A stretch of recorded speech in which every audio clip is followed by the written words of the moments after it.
Who is Julia? What? She's more important than my son's birthday, right? Oh, I've never been taken to such a fancy hotel. You've got it all wrong, don't you? Are you trying to play me for a fool? I will tell you the rest of the scary story. A true horror story. My name is Hannah. I'm 43 years old, a part-time housewife. My family consists of my son Robbie, who will graduate from elementary school this year, and my husband Ian, who is a commercial food salesman. What's going on? I told you 3 months ago. Today is Robbie's birthday, and we are going to celebrate it as a family. I've already prepared Robbie's favorite beef stew and fried chicken, and now you're suddenly on a business trip. Robbie is going to be a middle school student next year, and he will be busy with his school activities, so we won't have time to spend time together as a family. Moreover, he is at that age when kids start to rebel. I may not be able to cook for my son's request and celebrate with the whole family anymore. It's been 12 years since my husband and I have become parents. My husband wanted a drink, so I went all out and got him a bottle of champagne. And now he is suddenly going on a business trip. I told you I'm sorry. I'm not going there because I want to. It's my job. I can't forgive my husband for making a face that says he's really annoyed with me, even though he is apologizing. If you're a father, you should put your family first. I'm a father. I work for the sake of our family. I know that, but you have to keep your word. Isn't that what a man is supposed to do? You should consider my situation. A husband's job and his position is important to our family. I understand that, but I know. I can't stand your attitude that I have to put up with you. Am I the only one who cares about our son's birthday? My husband says this to me with a frustrated look on his face. Okay, I will be home early. I will get someone to take over and we'll switch shift. I will be home in time for dinner. Are you sure? Yeah, I will do my best, because it's Robbie's birthday. Thanks. I'm really glad you understand. I'm sure Robbie would be happy. Today's birthday party was going to be unforgettable. I thought it would be, but my hopes were dashed. That evening, I received a message from my husband that made me sigh. I can't make it. I won't be going home today. I was looking forward to it. Oh my God. What about the champagne you and I were supposed to drink together? Give me a break. They can't replace me in my line of work. What? You can't replace a husband or a father either, though. I was disappointed, and my son came up to me. Are you all right, Mom? Robbie, I'm sorry. Dad said he had to work. I know. I don't care. You don't have to be depressed. I thought he was just a kid, but he's so thoughtful. Unlike my husband, he's grown up to be a kind man. I know. Work is important, and sometimes you have to prioritize it. We can't make a living if we only put our family first. I've been selfish. I'm sorry. I'm sure my husband works hard and puts up with a lot. Let's put the food in the fridge for now and eat it when Dad's around. What? But that's what you wanted to eat today. It's too much for just the two of us. You don't want to prepare it and then have to clean up the leftovers, right? Yeah. I will apologize to Dad later. But let's go to your favorite restaurant, Mom. I want to go to a nice restaurant. I really love my son. Robbie, thank you. I will make a reservation at the place you've always wanted to go. So I called another restaurant at the fancy hotel. It's a famous hotel used for weddings and special events. Despite the short notice, they welcomed me with open arms when I told them it was my son's birthday. Robbie, they said they can prepare a small course for children. Don't do that. I can eat the same amount as you. Like a full course meal? I'm sure I can handle it. But just tell me the order of the silverware. I make an okay with my fingers for my shy son. I feel sorry for him because my husband had to go to work. But let's make today a happy day, shall we? After getting dressed, my son and I headed to a fancy restaurant we had reserved. To tell the truth, I'm a little nervous too. Have we ever taken the time to eat out in a relaxed way since the birth of our child? I tried to take my son's likes and dislikes into consideration, adjusted the amount of food for myself so that I could eat as much as I could, and ordered food that would be safe even if it got cold. I miss those days. It's a good memory now. The restaurant we arrived at was spacious and stylish. The night view from the window was the main selling point of the restaurant. But since we were in a hurry, our seats were near the wall near the entrance. My son, who was seated in a luxurious-looking chair, looked restless. While I was smiling at him, I saw the figure of someone that I had seen before. Looks like my husband. No way. I thought I might have seen it wrong because we were sitting far away from the window. But when I saw his profile, I was sure. It's my husband. He said he was on an urgent business trip despite his son's birthday today, which made my blood run cold. Why would my husband be here? And who was that young woman who was sitting with him? Hey, Robbie, it's bad manners to slump on your chair in a place like this. Sit up straight. Okay. I can't let my son be sad on his birthday, so he must not know. But why? Why? I want to ask him right now. He's on a business trip. He's having an affair. He's having dinner with a young woman in a fancy hotel restaurant. Mom? What is it, Robbie? What's wrong? Are you okay? I'm sorry. I guess I was just a little nervous. Yeah? Me too. I'm looking forward to the full course. I'm looking forward to the full course too. I put on a big smile and tried to enjoy the full course meal, even though it was tasteless to me. Many times, I see the profile of the husband, laughing happily, holding the woman's hand, touching her hair. I hope he doesn't notice me, and I'm angry why I'm so frightened. I'm full. That was so delicious. Yes, it was. Good. Sorry about your dad, but you had a great birthday, right? I could only nod to his smiling face. You lied to me about going out, Ian. Do you have a woman who comes before your family? Since when? I swallowed my doubts, paid the bill, and ran out of the restaurant. Mom, look out! I bumped into someone and fell on my butt. I feel so sad and pathetic that I hit someone and fell down in such a hurry that I couldn't see anything around me. Are you alright? No, I'm sorry for not looking ahead. You were just eating at this restaurant, weren't you? Yeah, I was. The man who bumped into me gave me his business card. It's nothing suspicious. I'm worried about your injury, and I was wondering if I could talk to you. That's too suspicious. Thank you for your concern. Excuse me. I took his card and left as if to run away. It was my son's birthday. We went to a fancy restaurant, even had a full-course meal.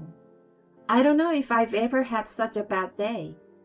After I came home and my son went to bed, I sat alone in the living room and thought to myself, what am I going to do now?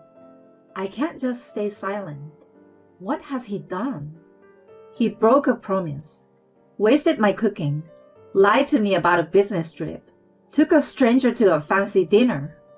I'm so angry. You've got to be kidding me. I will never forgive you. I'm not going to go crying to you.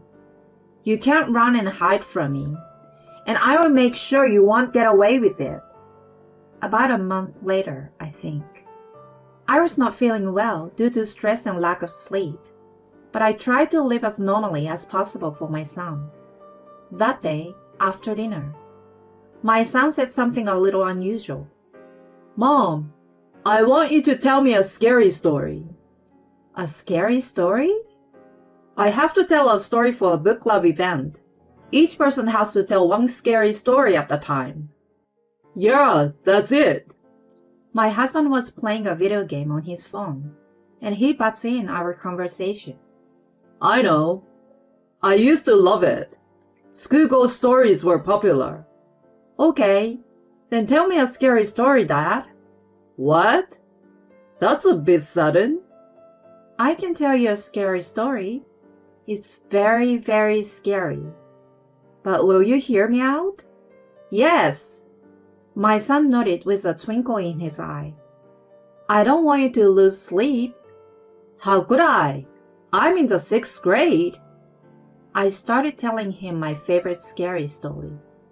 It's about a family in a town. A family of 3. An honest dad, a kind man, and a healthy little boy.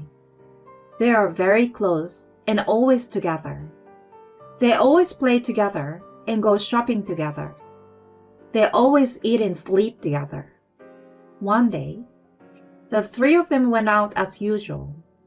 Today, they were going to play at the park, eat lunch, go shopping, and come back home.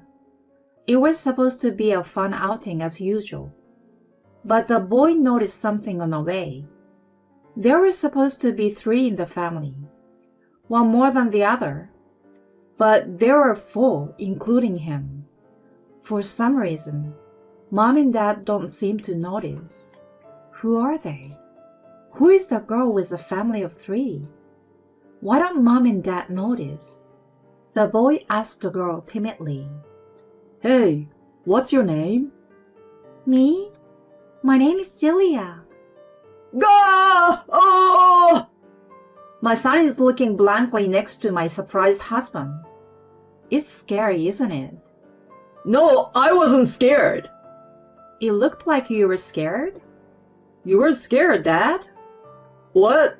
Well, because... Why on earth would you do that? I went to my son, ignoring my husband, who was so wide-eyed with surprise. Robbie, you have school tomorrow, so why don't you take a bath and go to bed? Okay. I asked my husband again, after making sure that our son had left the room. So, who is Julia? Julia? She's more important than Robbie's birthday, isn't she? What? Huh? Oh, I've never been taken to a fancy hotel like that. Huh? What? My pale husband said that in a dazed voice.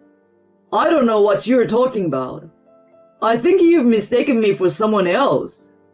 I was hoping he would admit it and apologize, but he couldn't. You're a pathetic man to think you can get away with it when you've been exposed so thoroughly.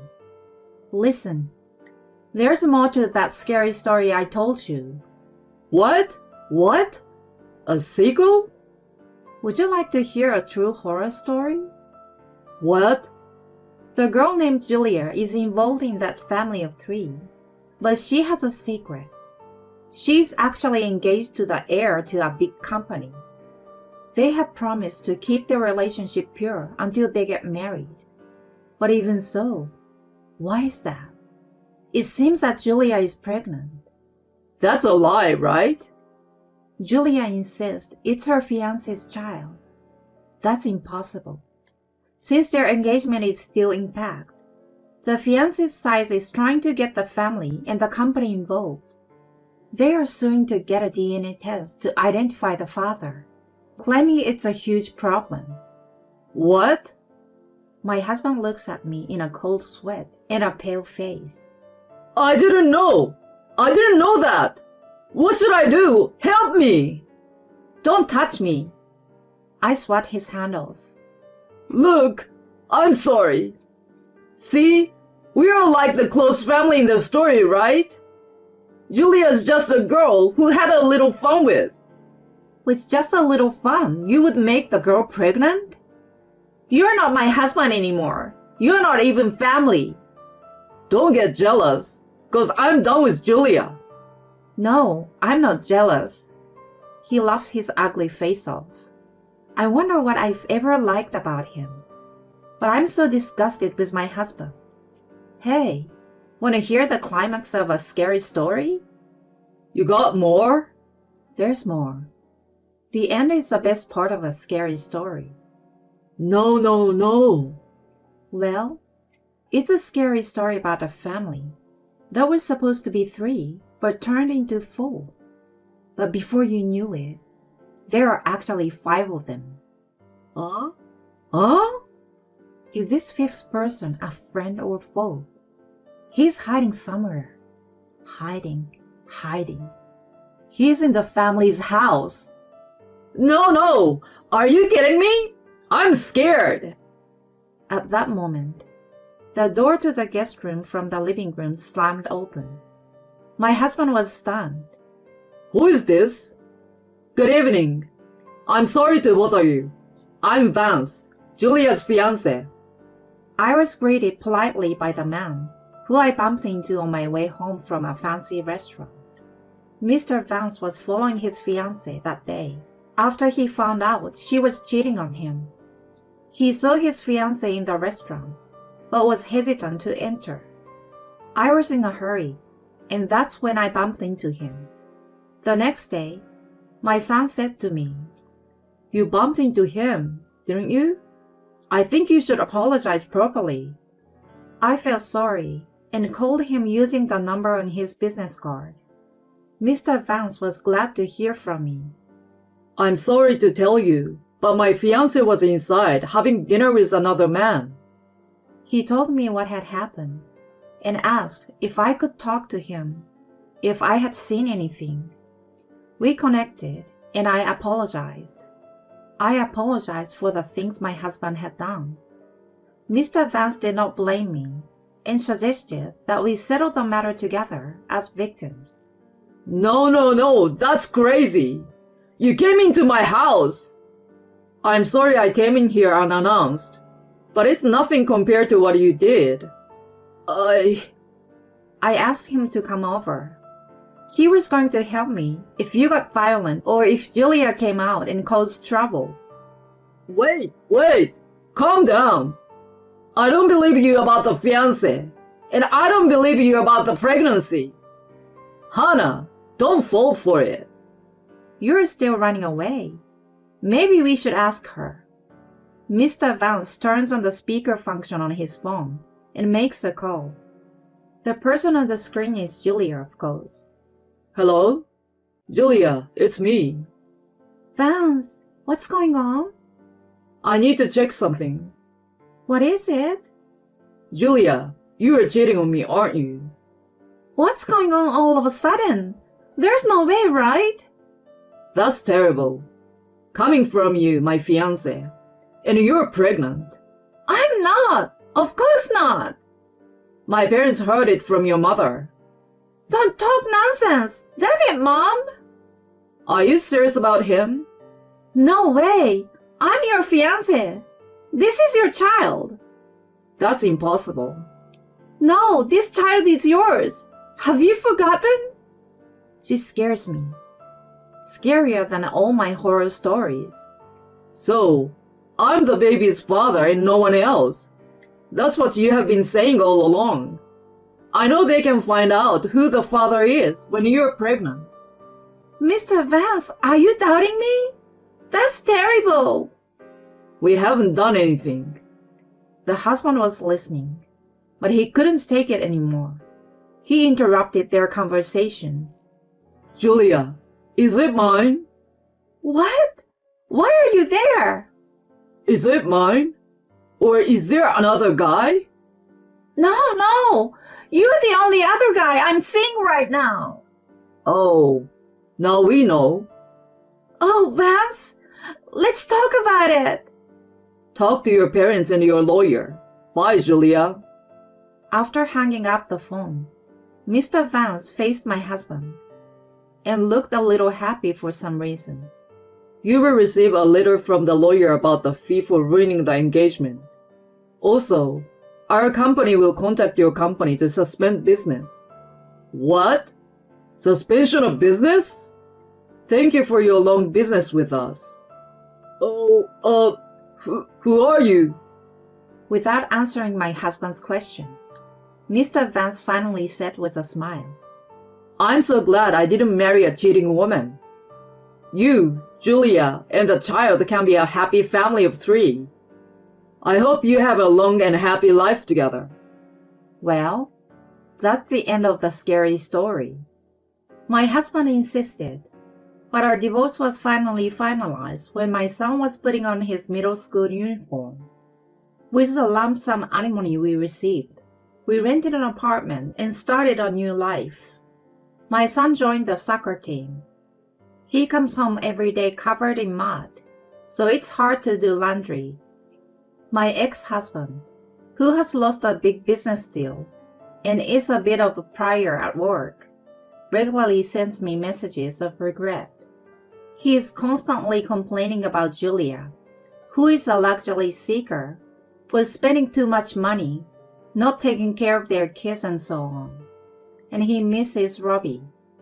I blocked him because I was depressed with his invitation to get back together, saying, You're the only one for me after all. Hannah, would you like me to play with Robbie? Since then, Mr. Vance has come to visit me from time to time. He's kind and reliable, and I'm grateful that Robbie likes him. I'd like to live in peace with Robbie for a while. Hannah, why don't the 3 of us have dinner at that restaurant? Let's replace those bad memories. I'm going to savor and enjoy the full course meal that I wasn't able to enjoy last time.